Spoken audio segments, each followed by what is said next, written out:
తెలంగాణలో పనిచేసిన అన్ని సంఘాల నాయకులను పిలుచుకొని మా ఎమ్మెల్యేలు ఎంపీలు ఎమ్మెల్సీలతో సమానంగా వాళ్ళందరినీ కూడా గౌరవించుకొని వాళ్లకు సీట్లు కేటాయించి వాళ్ళ ద్వారా ఈరోజు ఆ పెరేడ్ను వీక్షించడము వాళ్ళ సమక్షంలో ఈ రాష్ట్ర గీతాన్ని ఆవిష్కరించడం చేసుకున్నాం.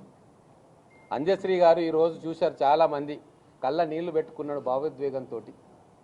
ఒక రచయితకు ఒక ఉద్యమకారుడికి 4 కోట్ల తెలంగాణ ప్రజల తరఫున ఒక అత్యద్భుతమైన గీతాన్ని భావితరాలకు అందించినందుకు వారికి ఈరోజు పెరేడ్ గ్రౌండ్ సాక్షిగా తెలంగాణ సమస్త ప్రజలు కూడా హృదయపూర్వకంగా ధన్యవాదాలు తెలుపుకున్నారు.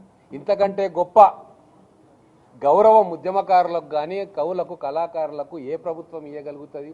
ఖచ్చితంగా ఒక కుటుంబ పాలన నుంచి ఒక కుటుంబమే తెలంగాణ తెచ్చిందన్న ఒక అపోహ నుంచి తెలంగాణ ఉద్యమకారుల గౌరవాన్ని పెంచే విధంగా ఈ కాంగ్రెస్ ప్రభుత్వం నిర్ణయాలు తీసుకుంటుంది.